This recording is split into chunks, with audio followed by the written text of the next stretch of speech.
أعوذ بالله من الشيطان الرجيم.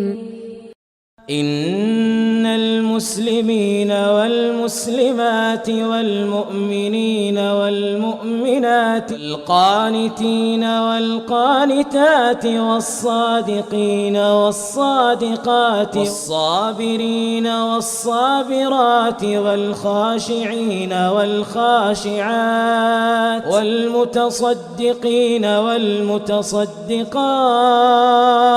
والصائمين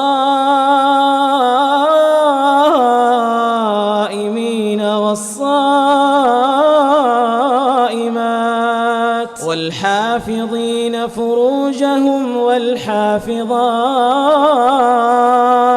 والذاكرين الله كثيرا والذاكرات أعد الله لهم مغفرة وأجرا عظيما.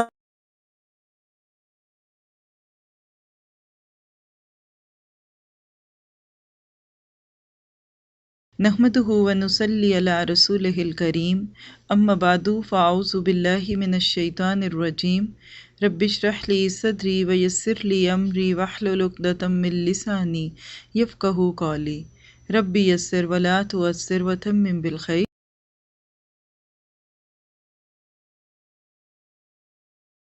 اگلی بات تو بہت ہی خوبصورت ہے، توبہ کے متلاشی پر فرشتوں کا نزول. متلاشی کون ہے؟ تلاش کرنے والا. جس کو توبہ کی تلاشی کوئی ہوتا ہے؟ ہم میں سے کتنے لوگ ہیں جس کو اس رمضان نے توبہ پہ مائل کر دیا؟ مجھے تو اپنے آپ کو لگتا ہے کہ ہر رمضان دل سے کچھ نہ کچھ گناہوں کی نفرت تو نکالتا ہے اور کچھ نیکیاں جو آج تک نہیں اس کو کرنے کا شوق ڈالتا ہے. تو بڑا خوبصورت واقعہ آپ میں سے بہت دفعہ سنا بھی ہوگا، لیکن جب سنے تبھی مزہ آتا ہے. کیا؟ توبہ کرنے والا شخص اللہ کریم کو بے حد پسند ہے اور تائب شخص کو دیکھ کر اللہ تعالیٰ خوش ہوتا ہے. ایسے شخص کی سابقہ برائیاں بھی نیکیوں میں تبدیل کر دی جاتی ہیں. توبہ کرنے والوں میں سے ایک ایسے خوش بخت شخص کا تذکرہ کیا جا رہا ہے جس نے 3 4 یا 15 20 آدمیوں کو قتل نہیں کیا تھا، بلکہ یہ شخص 100 انسانوں کا قاتل تھا. واقعہ یاد ہے آپ کو؟ وہی واقعہ یہ بھی. تو اللہ رب العزت نے اس کے دل میں اپنا ڈر ڈال دیا اور یہ شخص توبہ کے لیے تیار ہو گیا. توبہ کا متلاشی یہ شخص گھر سے نکلا تو اس پر موت وارد ہو گئی. تو اس سعادت مند کے لیے فرشتے اتر آئے. اس خوش نصیب کا تذکرہ صحیحین میں موجود ہے، یعنی بخاری اور مسلم میں. حضرت ابو سعید خدری بیان کرتے ہیں کہ اللہ کے نبی نے ارشاد فرمایا، تم سے پہلے زمانے میں ایک آدمی تھا، اس نے 99 یعنی 99 قتل کیے تھے. اس نے روئے زمین کے سب سے بڑے عالم کے بارے میں دریافت کیا تو اسے ایک راہب کا پتہ بتایا گا. یہ نوٹ کیجئے گا، یہ بہت ہی کام کی بات ہے. اس نے بیچارے نے مسئلہ پوچھنا تھا عالم سے. علم کی بنیاد پہ ہوتا ہے نا عالم. لوگوں نے اس کو کہا راہب. راہب کون ہے؟ عبادت کرنے والا، بغیر علم کے بس عبادت کرتا جا رہا ہے. خیر وہ راہب کے پاس گیا تو اس نے کہا میں نے 99 آدمی قتل کر دیے، کیا میری توبہ ہے؟ حلی من توبہ. راہب نے کہا کہ نہیں. اس پر اس نے راہب کو بھی قتل کر کے 100 کا عدد پورا کیا. اس میں نے ایک درس دیا ہوا ہے، مجھے وہ یاد آ رہا ہے، اگر کبھی سنیں. پوری عربی کی حدیث 1 by 1 ایسے ورڈ ٹو ورڈ کوٹ کی تھی. یہ جو اس کا 100واں قتل ہے نا، یہ گناہ نہیں ہے، یہ اس کے اندر کا ریگریٹ ہے کہ بھائی میں اس گناہ کی دلدل سے نکلنا چاہتا ہوں اور تم مجھے پھر بار ڈال رہے ہو، میں تمہیں بھی مارتا ہوں. بعض دفعہ گناہ گار کو اس کے گناہ کا اتنا گلٹ ہو جاتا ہے کہ وہ اس کی وجہ سے ڈپریشن میں چلا جاتا ہے. تو اس نے اس کو جو قتل کیا، ایک تو قتل آسان ہو گیا تھا اس کے لیے، پہلے ہی اتنے کیے ہوئے تھے، لیکن یہ اس کو ایسی بات کر کے کیوں کر رہا ہے کہ تم مجھے توبہ سے دور کیوں کر رہے ہو. اور دوسری بات یہ کہ راہب کو نہیں پتا تھا صحیح مسئلہ. آج بھی ہر داڑھی والا شخص عالم نہیں ہوتا. بچوں کو قرآن پڑھانے والے جو مولوی صاحب ہیں، جو قاری ہیں، جو حافظ ہیں، ان کو شریعت کے حکم نہیں پتہ، نہیں پڑھی انہوں نے شریعت. کوئی عیب تھوڑی ہے، ہر ایک نے تھوڑی پڑھی ہوتی ہیں. یہ بالکل ایسے ہی ہے. مثال ذہن میں اللہ نے ڈال دی کہ آپ کے سر میں درد ہے، آپ گئے ENT کے پاس. ENT کون ہوتا ہے جی؟ اور اس سے جا کے آپ گردے کی دوائی لینے لگ جائیں. گردے میں بڑی درد ہے، پیٹ میں بڑی درد ہے. آنکھوں والے ڈاکٹر کو جا کے کان چیک کرانے لگ جائیں. بیوقوفی ہے نا. وہ بیچارہ اپنی عزت رکھنے کے لیے آپ کو کوئی دوائی دے بھی دے گا تو فائدہ تو نہیں ہوگا. بعض لوگ دینداروں کے ساتھ یہ مذاق کرتے ہیں، تو یہ نہیں کرنا چاہیے. ان کے بس میں نہیں ہوتا. اور اگر آپ سے کوئی پوچھے اور آپ بڑے دیندار ہیں تو کہہ دیں مجھے نہیں پتا، میں نے یہ نہیں پڑھا. ڈاکٹر بھی تو ایک سے دوسرے کو ریکمینڈ کر دیتے ہیں نا، آپ ادھر چلے جائیں. آپ بھی کسی اچھے دیندار کی طرح راغب کر دیں کہ آپ اس سے جا کے پوچھ لیں، لیکن غلط جواب پھر بھی نہیں دینا. خیر اس نے پھر زمین کے سب سے بڑے عالم کے بارے میں پوچھا تو اس کو ایک عالم دین کا پتہ بتایا گیا. اس نے اس عالم دین سے کہا میں نے 100 آدمی قتل کیے، کیا میری توبہ قبول ہونے کی کوئی صورت ہے؟ عالم نے کہا ہاں. بھلا توبہ کے اور اس کے درمیان کوئی حائل ہو سکتا ہے؟ فلاں علاقے میں چلے جاؤ، وہاں کے کچھ لوگ اللہ تعالیٰ کی عبادت کرتے ہیں، تم بھی ان کے ساتھ مل کر اللہ تعالیٰ کی عبادت کرو اور اپنی اس زمین کی طرف واپس مت آنا، یہ برائی کی زمین ہے. یہاں ساتھ ہی آپ کو ساتھ ساتھ اس پہ تھوڑا سا کمنٹ دیتی جاؤں. بعض دفعہ انسان کسی کمیونٹی میں کسی ماحول میں بدنام ہو چکا ہوتا ہے. دیکھیے وہ کہتے ہیں نا بد سے برا بدنام. اب جہاں آپ کی شہرت ہو چکی ہے برائی، آپ کا ماحول، آپ کے دوست، آپ کے علاقے کے لوگ آپ کو جانتے ہیں اس نام سے، تھوڑی دیر کے لیے اس کو ایوائڈ کریں، کمپنی بدلیں. کیونکہ جب آپ ایک کمپنی میں رہتے ہیں نا، کمپنی سمجھ گئے، وہ کمپنی نہیں ہے جو کمپنیز ہوتی ہیں ملٹی نیشنل، وہ نہیں. کمپنی مین فرینڈشپ، ساتھی. جس جگہ بیٹھنے سے آپ کو فیل ہو، نمبر 1 آپ دوبارہ اسی چیز میں پڑی جائیں گی جس سے آپ نکلنا چاہ رہی ہیں. دوسری بات ہے یہ آپ کو تانا دیں گی جی 900 چوہے کھا کے بلی حج پہ چلی، بڑا ہوا جی آپ نے ایک دورہ قرآن سن لیا، آپ تو ہم پہ تنقید کرنے لگ گئی. تو آپ تھوڑا سا ان محفلوں کو ایوائڈ کریں. کیوں؟ یہ سنت ہے. اس عالم نے کہا کہ اس علاقے کو چھوڑ دو، ایک نئی زندگی شروع کریں، ٹیک اے نیو سٹارٹ. اس سے فائدہ کیا ہوتا ہے کہ پھر آپ کو کوئی جانتا نہیں ہے تو آپ اپنے اون پہ نیکیاں شروع کر سکتے ہیں. وہ آدمی وہاں سے چل پڑا، جب ٹھیک راستے کے درمیان میں پہنچا تو اس کی موت کا وقت آ گیا. اس کے بارے میں رحمت کے فرشتے اور عذاب کے فرشتے آپس میں جھگڑ پڑے. اب یہ وہ جھگڑا نہیں ہے جو جس کو جھگڑا کہتے ہیں، مین کراس کوسچننگ ہو گئی. جھگڑا کیا تھا؟ وہ کہہ رہے تھے ہم اس کو لے کر جائیں گے کیونکہ اس نے 100 قتل کیے. یہ کہہ رہا تھا کہ نہیں بھائی، اس نے توبہ کر لی ہے، چاہے 100 قتل کیے تو اس کو میں جنت میں لے کے جاؤں گا. رحمت کے فرشتوں نے کہا یہ اللہ کی طرف سچے دل سے توبہ کر کے آ رہا تھا. عذاب کے فرشتوں نے کہا اس نے قطعاً کوئی نیک کام کیا ہی نہیں، یعنی ابھی نیت کی ہے، ابھی نیکی کا کام تو کوئی نہیں کیا. اب ایک فرشتہ آدمی کی صورت میں ان کے پاس آیا. فرشتوں نے اس آدمی نما فرشتے کو اپنا فیصل یعنی فیصلہ کرنے والا بنا دیا کہ تم بتاؤ ہم کیا کریں. فرشتے نے کہا دونوں مقامات کے درمیان کا فاصلہ ناپ لو. کون سا؟ اس کے گھر سے لے کے وہ جگہ جہاں اس کی موت آئی، اور جہاں موت آئی وہاں سے لے کے وہ بستی جہاں کہ اس کو پہنچنا تھا، اور جس مقام سے وہ قریب ہے اس میں اس کا شمار کر لو. فرشتوں نے پورے فاصلے کو ناپا تو جس علاقے کی طرف اس کا رخ تھا وہ قریب تر نکلا. لہٰذا رحمت کے فرشتوں نے اس کی رخ قبض کی. اور ایک دوسری روایت میں ہے کہ وہ آدمی نیک لوگوں کی بستی سے صرف ایک بالشت، اتنا 1 ہینڈ زیادہ قریب تھا، چنانچہ اسے نیک لوگوں میں شمار کر لیا گیا. اور بخاری کی روایت تو یہ سب سے خوبصورت ہے کہ اللہ تعالیٰ نے برے علاقے کی زمین کو حکم دیا کہ دور ہو جا، لمبی ہو جا.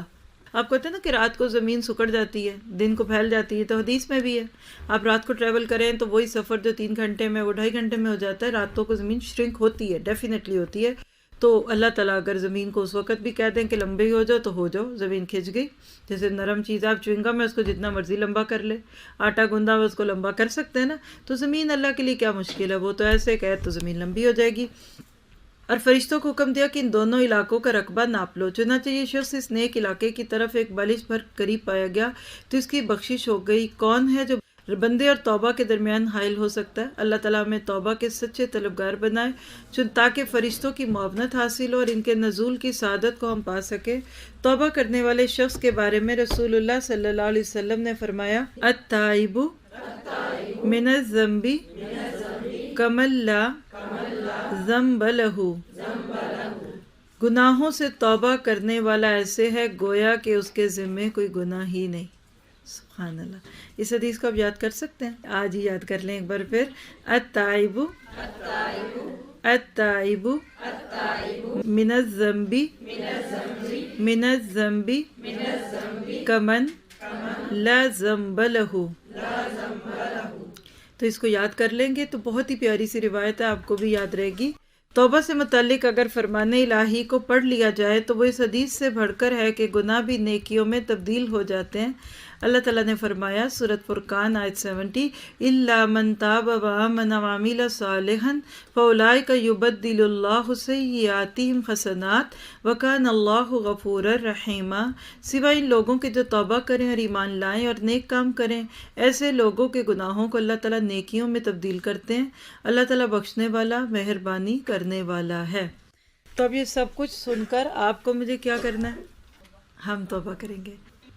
اب دیکھیں کہ قرآن پاک میں اتنی خوبصورت آیتیں ہیں توبہ کے بارے میں، اگر ہمیں مطلب سمجھ آتا ہو تو واقعی ہم جب بھی ان کو پڑھتے ہیں اپنے عام طور پہ قرآن کے پڑھنے میں، تو یہ چیزیں ہمارے لیے ایک ریمائنڈر بن جاتی ہیں۔ تو رمضان کے روزے اور رمضان کی عبادات بندے کو بہت حد تک گناہوں سے پاک کر دیتی ہیں۔ مجھے ایسے لگتا ہے کہ اب ہم سب کو اپنے نام اعمال کو اس طرح فیل کرنا چاہیے جیسے کپڑا دھویا اور اب اس پہ کوئی داغ نہ لگے۔ اللہ تعالیٰ ہمیں اپنے سب گناہوں سے نفرت دے دے، اور جو ابھی تک ہم سٹرگل کر رہے ہیں اللہ تعالیٰ ان کو بھی ہم سے نکال دے انشاءاللہ۔ اب اگلا عمل دیکھتے ہیں۔ بہت ہی خوش بخت ایک فرد کی کہانی ہے، ایک سعادت مند کے جنازے کے ساتھ فرشتوں کا چلنا۔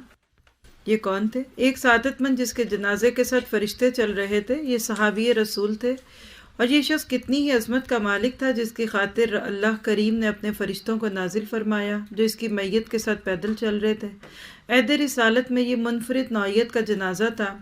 اس خوش نصیب صحابی کا نام نہ تو مل سکا اور نہ مزید وضاحت ملی، البتہ نزول الملائکہ کی شہادت اس کا مقدر بنی۔ دلیل میں روایت ہے ابو داؤد کی، حضرت ثوبان رضی اللہ تعالیٰ عنہ کہتے ہیں، یعنی یہ ان کی طرف سے یہ بات آ رہی ہے، رسول اللہ صلی اللہ علیہ وسلم ایک جنازے کے ساتھ چل رہے تھے، سواری پیش کی گئی تو آپ نے سوار ہونے سے انکار فرما دیا، جب واپس ہوئے تو دوبارہ سواری پیش کی گئی تو آپ سوار ہو گئے، جب آپ سے اس کے بارے میں سوال کیا گیا تو آپ نے فرمایا فرشتے پیدل چل رہے ہیں، ان کے چلتے ہوئے مجھے سوار ہونا گوارا نہ تھا، اور جب وہ چلے گئے تو میں سوار ہو گیا۔ اور یہ حدیث میں اور لوگوں کے لیے بھی آتا ہے کہ نیک لوگوں کے جنازے میں فرشتے شامل ہوتے ہیں۔ جو لوگ کفر اور تکذیب کرتے ہیں نا تو ان کی روحوں کو اوپر لے جانے کے لیے آسمانوں کے دروازے نہیں کھلتے۔ اس کے برعکس جب ایک نیک شخص دنیا سے جاتا ہے نا تو اس کی روح جب نکلتی ہے تو فرشتے بڑے پیار سے اس کی روح کو جنت کے کفن میں لپیٹ کر اوپر لے کر جاتے ہیں۔ پھر اوپر سے جب وہ پہلے آسمان کا دروازہ نوک کرتے ہیں، پھر دوسرے کا، تو خوشی خوشی لوگ اس کے لیے دروازہ کھولتے ہیں۔ اس پوری حدیث میں آتا ہے کہ جب وہ اللہ تعالیٰ کے عرش کے آگے جا کے سجدے میں جاتا ہے، پھر جنت میں پہلے سے موجود لوگوں کو ملتا ہے، تو واپس جب آ رہا ہوتا ہے نا تو اس وقت فرشتے اس کو واپس اب اس کے جسم میں جا کے ڈالیں گے، اور یہ وہ وقت ہوتا ہے جب دنیا میں اس کی نماز جنازہ تیار ہوتی ہے، اور روایت میں آتا ہے کہ پھر سب فرشتے اس کے جنازے میں ساتھ شامل ہو جاتے ہیں۔ تو ضرورت اس بات کی ہے کہ زندگی اللہ کی مرضی کی گزر جائے، باقی تو کام اللہ پہ ڈال دیں، اللہ تعالیٰ سے کہ اللہ تعالیٰ اپنے بندوں کے ساتھ جو تو بہترین معاملہ کرے گا نا تو وہ مرنے کے بعد میرے ساتھ کر دینا انشاءاللہ۔ پھر ایک اور عمل جو بہت ہی آسان ہے، بہت خوبصورت عمل ہے، اور آپ میں سے اکثر بہت دفعہ کرتے ہیں، دن میں کئی بار کرتے ہوں گے، وہ کیا ہے؟ رسول کریم صلی اللہ علیہ وسلم پر درود بھیجنے والوں پر فرشتوں کا نزول۔ آپ پر درود بھیجنا ایمان کا جز ہے اور خیر و برکت کو سمیٹنے کا باعث بھی، اور جو کوئی اس سے اعراض کرے یعنی منہ پھیرے اس کے لیے تباہی ہی تباہی ہے۔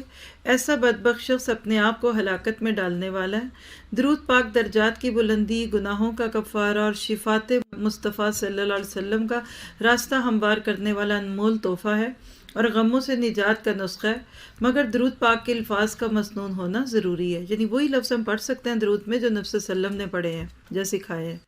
درود اللہ رب العزت کی سنت اور اس کا حکم ہے اور اس کے ملائکہ کا کلام ہے۔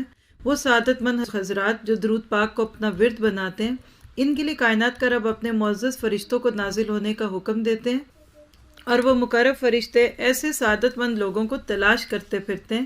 اس کی دلیل سنن نسائی میں موجود ہے۔ عبداللہ بن مسعود سے روایت، اللہ کے نبی نے فرمایا، آپ بھی دہرائیے گا، ان للہ ملائکۃ سیاحین فی الارض یبلغونی من امت السلام من امت السلام۔ اللہ تعالیٰ نے میری امت کے لوگوں کا سلام مجھے پہنچانے کے لیے فرشتے مقرر کر رکھے ہیں جو زمین پر گشت کرتے رہتے ہیں، یعنی کچھ فرشتوں کا کام ہی یہ ہے کہ جہاں کوئی درود شریف پڑھ رہا ہے اس کو لے کر اللہ کے نبی تک پہنچانا۔ اب یہ کیسے پہنچاتے ہیں، کیا ہوتا ہے، غیب کا معاملہ ہے۔ اب یہاں ایک بڑی اہم بات ہے جس کے اوپر توجہ کی ضرورت ہے کہ جب کبھی اللہ تعالیٰ آپ کو حج عمرے پہ لے جائے تو آپ دیکھیں گے کہ کچھ لوگ محبت میں ہی صحیح لیکن ناسمجھی کا ثبوت دیتے ہیں، اور اللہ کے نبی کے روضے پہ جا کر کھڑے ہو کر درود پڑھنا اور وہاں جا کے رونا دھونا، اس کے لیے اتنی کوشش کرتے ہیں جتنی کوشش اللہ کے نبی کے سکھائے ہوئے اس دین کو سیکھنے کے لیے کرنی چاہیے۔ گریبان الجھ جاتے ہیں، دوپٹے پھٹ جاتے ہیں، گائے بھینسوں کی طرح بھاگتی ہوئی عورتیں دیکھی گئی ہیں اور وہاں جو چلا گیا پھر ہٹتا نہیں ہے وہاں سے، دوسروں کو جگہ نہ ملے، جیسے کہ آپ جانتے ہیں ریاض الجنہ اس کے بالکل ساتھ ہے۔ جب اس حدیث پہ آپ کا ایمان ہے نا، آپ یہاں ناروے میں بیٹھے ابھی کہیں، بلکہ ہم سب شعور سے کرتے ہیں کہ اللہم صلی علی محمد وعلی آل محمد کما صلیت علی ابراہیم وعلی آل ابراہیم انک حمید مجید، اللہم بارک علی محمد وعلی آل محمد کما بارکت علی ابراہیم وعلی آل ابراہیم انک حمید مجید۔ ہمارا ایمان ہے کہ اللہ نے جو فرشتے مقرر کیے ہوئے ہیں وہ یہ درود لے کر اللہ کے نبی تک پہنچا دیں گے۔ اب یہ میں نے یہاں کھڑے ہو کے پڑھا یا روزے پہ کھڑے ہو کے پڑھیں گے یا کعبے میں پڑھیں گے جا کر، یہ سب برابر ہے۔ اس لیے وہ کام کریں جس کے کرنے میں دوسروں کو تکلیف نہ ہو۔ یہ کوئی عبادت نہیں، اور عبادت کے نام پہ دوسروں کو تکلیف دے کر بندے کو اجر تو نہیں مل سکتا۔ اسی طرح اگلی حدیث میں یہ بات اور بھی کلیئر ہوگی۔ ابو ہریرہ ہی سے یہ روایت ہے، اللہ کے نبی نے فرمایا لا تجعلوا بیوتکم قبورا ولا تجعلوا قبری عیدا وصلوا علی فإن صلاتکم تبلغنی حیث کنتم۔ اپنے گھروں کو قبرستان نہ بناؤ۔ یہ کیسے؟ قبرستان میں کیا نہیں کر سکتے؟ قرآن نہیں پڑھ سکتے، نماز بھی نہیں پڑھ سکتے۔ اب جو لوگ قبروں پہ جا کر سجدے دیتے اور قبروں پہ جا کے بابوں سے دعائیں مانگتے اور کرتے، پتہ نہیں وہ کہاں سے دلیل لی، کیوں نہیں کر سکتے؟ اس کی وجہ شک ہے اس بات کا کہ اللہ کے لیے پڑھ رہا ہے کہ اس بزرگ کے لیے پڑھ رہا ہے۔ قرآن اور نماز گھر میں پڑھنی اس لیے کہ گھر میں اس کی برکت ہے، تو اب گھروں میں تو پڑھے نا۔ اور فرمائے کہ میری قبر کو میلہ گانا بنانا، یعنی میری قبر پہ جا کے میلے لگیں، عرس ہو، اور وہاں جا کے عطر کی خوشبو اور پھولوں کی پتیاں ٹنوں کے حساب سے ڈالنا، یہ میلے کا ہی سما ہو جاتا ہے نا۔ فرمایا تم میرے اوپر درود پڑھو، بے شک تمہارا درود مجھے پہنچایا جاتا ہے جہاں کہیں بھی تم ہو۔ کتنی آسان بات ہے۔ یہ ابو داؤد کی روایت ہے، اور اب دیکھیں حسن روایت ہے۔ یہ جتنی روایتیں اس بک میں، یہ ناصر الدین البانی نے ان کو ٹھیک قرار دیا ہے، یعنی آج کے دور کی لیٹسٹ ریسرچ میں یہ حدیثیں اوتھینٹک ہیں، تبھی آپ کو یہ بک پڑھائی جا رہی ہے۔ کیوں کہ جب تک کسی روایت کا صحیح ہونا ثابت نہ ہو، میں کسی کو حق نہیں ہے کہ ہم اس کو حدیث کہہ کر پیش کر سکیں۔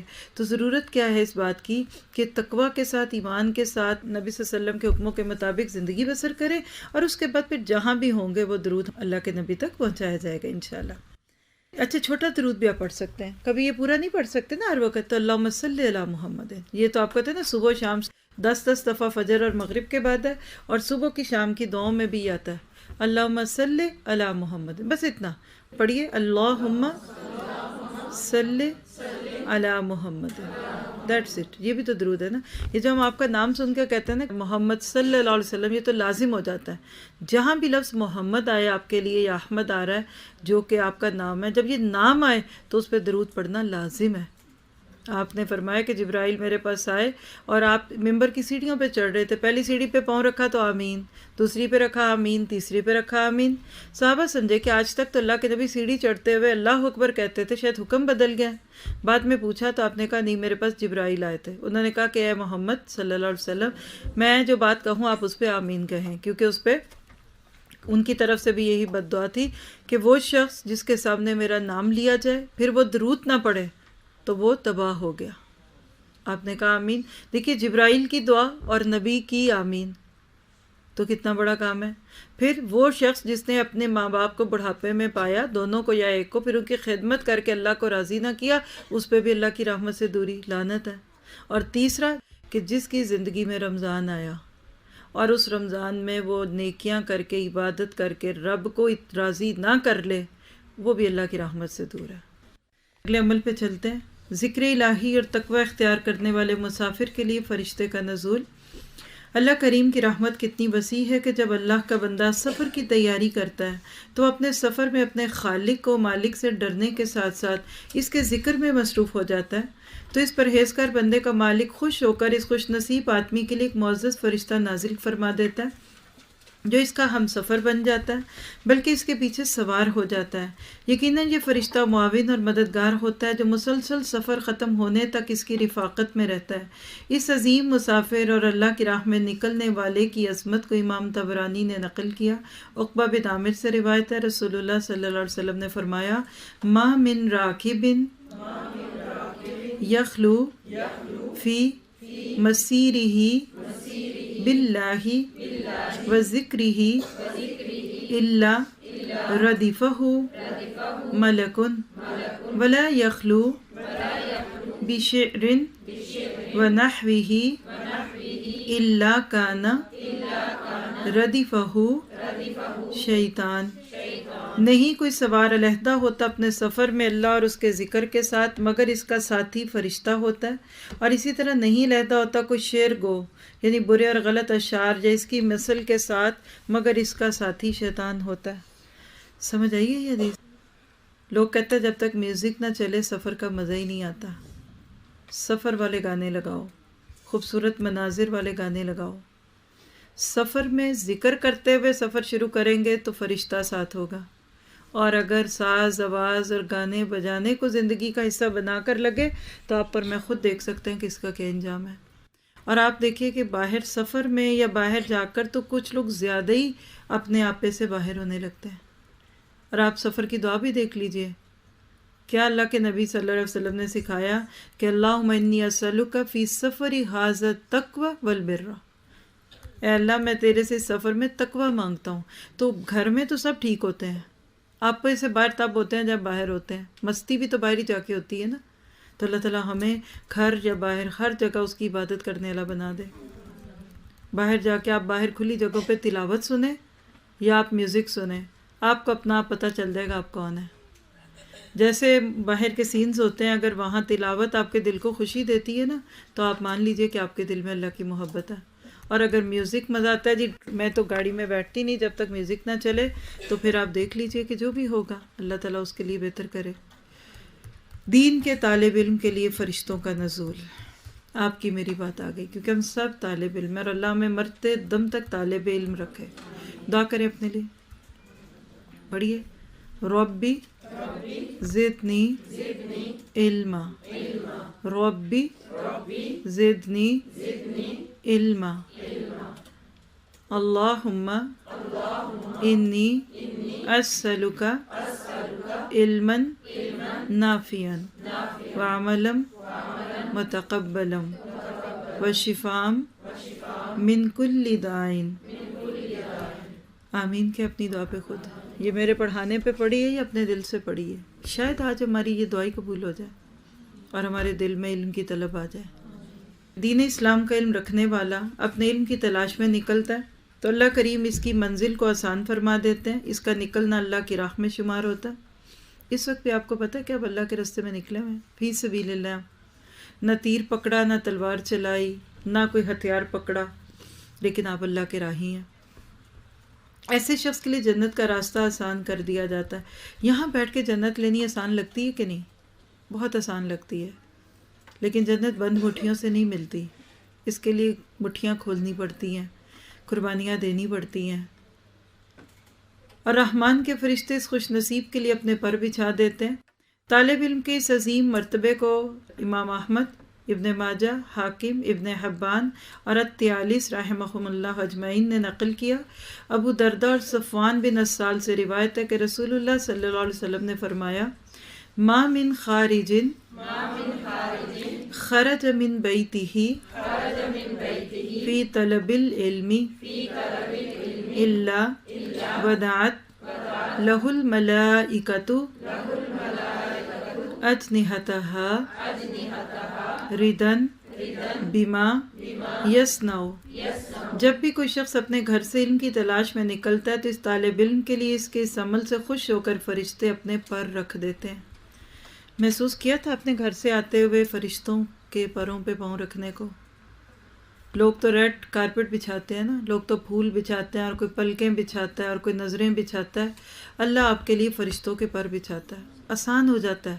ایک دفعہ سوچ لیں کہ میں نے جانا ہے، یہ جو آسانیاں ہیں نا یہ اللہ تعالیٰ کے اس انعام کی صورت میں دکھتی ہیں آپ کو۔ اور آپ ایک دفعہ سوچیں میں نے نہیں کرنا تو اتنا پہاڑ لگے گا کہ یہ کبھی سر ہی نہیں ہوگا۔ اللہ ہمارے لیے علم کے راستے آسان کر دے۔ کتنی سعادت اور عزت کی بات ہے کہ مخلص طالب علم کے لیے معزز فرشتے پر بچھائیں۔ یہ اس لیے کہ طالب علم اپنے رب کی رضا کو تلاش کر رہا ہوتا ہے اور اس کے دین کو پھیلانے کے لیے یہ کام کرتا ہے، تو جو اللہ تعالیٰ کا بن جاتا ہے، اللہ کریم اس سے گہری الفت اور چاہت رکھتا ہے۔ کیا پتہ چلا کہ رب کی رضا کو تلاش کرنے کے لیے علم لینا ہے اور دین کو پھیلانے کے لیے۔ کیا آپ کو بھی لگتا ہے کہ اصل دین یہی ہے کہ جس کے بعد وہ اللہ کے دین کے داعی بن جائیں؟ اللہ تعالیٰ ہمیں توفیق دے اس کی کہ ہم ایسا علم سیکھیں کہ جو ہم بعد میں سکھا بھی سکیں۔ اگلی ہے قرب قیامت، مکہ اور مدینہ کے مومنوں کے لیے فرشتوں کا نزول۔ مکہ اور مدینہ دو امن اور سلامتی والے شہر ہیں، اور کونین کے تاجدار کا ان دو شہروں سے گہرا تعلق اور وابستگی تھی، یعنی نبی صلی اللہ علیہ وسلم کا تعلق تھا۔ پوری دنیا کے شہروں میں سب سے زیادہ عزت اور احترام والے یہ دو سلامتی کے شہر ہیں، اور قرب قیامت ان دو شہروں میں صرف مومن ہی رہ سکیں گے، باقی سب یوں نکال دیے جائیں گے جیسے کپڑے سے میل نکال دیا جائے گا۔ اور پتہ آپ کو یہ کب ہوگا؟ مدینہ میں ایک زلزلہ آئے گا، اس کی ہیبت منافقوں کے دل پہ اتنی طاری ہو جائے گی کہ وہ مدینے سے مائیگریٹ کر جائیں گے، صرف وہاں سچے ایمان والے رہ جائیں گے، پھر یہ معاملہ ہوگا۔ ان سعادت مند لوگوں کا تذکرہ جو مکہ اور مدینہ منورہ میں باقی رہ جائیں گے اور دجال ان شہروں کا رخ کرے گا، تو زمین و آسمان کا رب اس کی حفاظت کے لیے فرشتوں کو نازل فرما دے گا۔ صحیح مسلم میں موجود ہے، حضرت انس بن مالک فرماتے ہیں رسول اللہ صلی اللہ علیہ وسلم نے فرمایا، لیس من بلد الا سیطؤہ الدجال الا مکۃ و مدینۃ ولیس نقب من انقابها الا علیہ الملائکۃ صافین تحرسها فینزل بالسبحۃ فترجف المدینۃ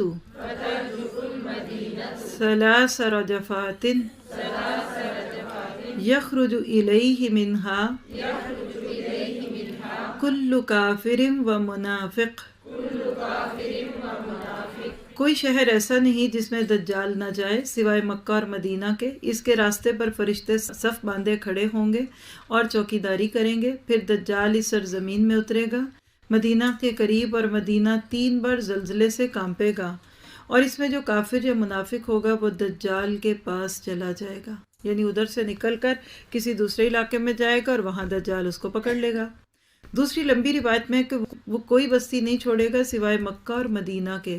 دجال کہے گا وہ مجھ پر حرام ہے، میں ان 2 شہروں میں جانے کی جب بھی کوشش کروں گا تو اپنے سامنے فرشتے کو ننگی تلوار کے ساتھ پاؤں گا اور وہ مجھے روک دے گا۔ تو آپ دیکھ لیجئے کہ ایمان کے مطابق فیصلے ہوں گے لوگوں کے۔ اللہ تعالیٰ ہمیں سچا ایمان دے۔ اس سے کیا پتہ چلتا ہے کہ دین کے نام پہ چھوٹی چھوٹی آزمائشیں جو آتی ہیں نا، اس سے گھبرا کر دین کا رستہ چھوڑ نہیں دینا چاہیے۔ ایک شخص تھا، جب اس نے اسلام قبول کیا اس کے بعد اس کے جانور مرنے لگ گئے۔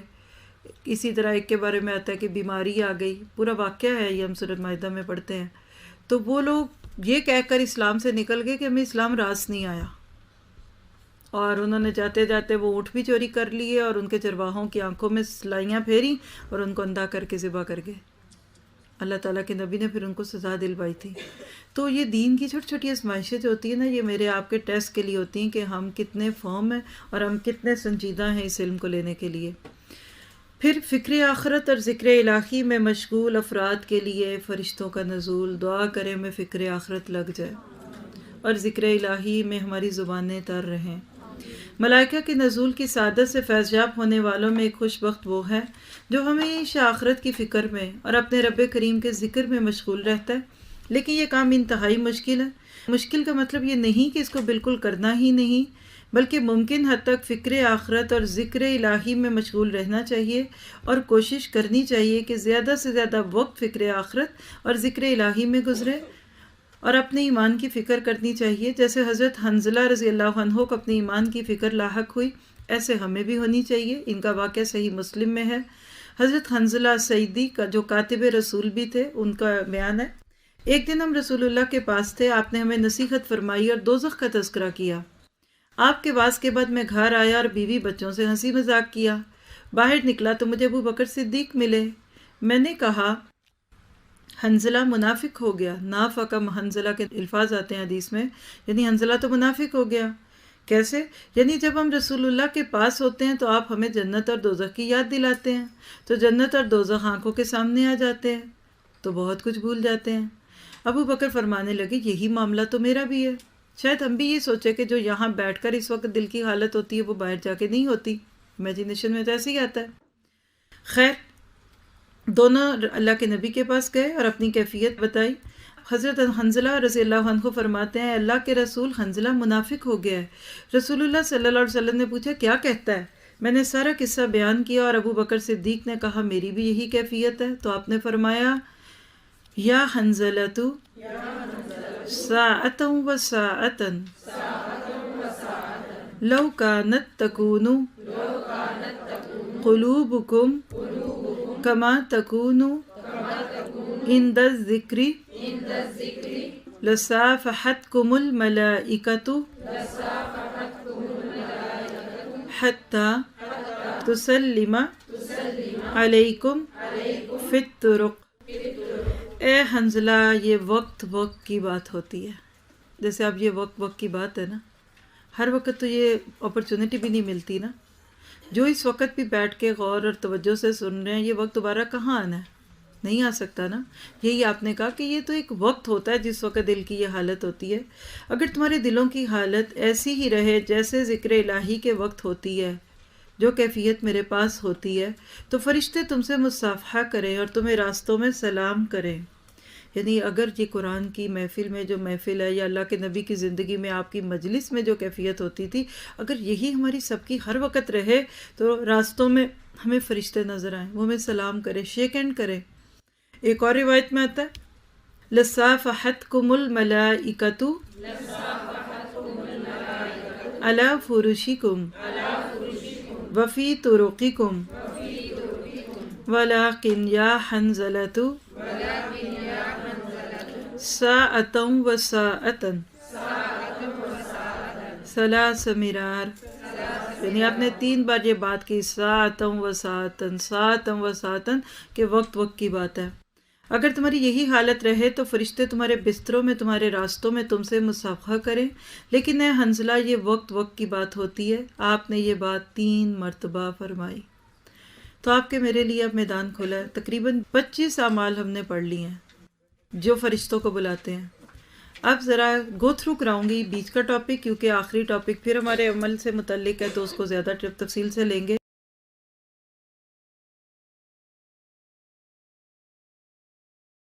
سبحان ربک رب العزت عما یصفون وسلام علی المرسلین والحمد للہ رب العالمین۔ السلام علیکم ورحمۃ اللہ وبرکاتہ۔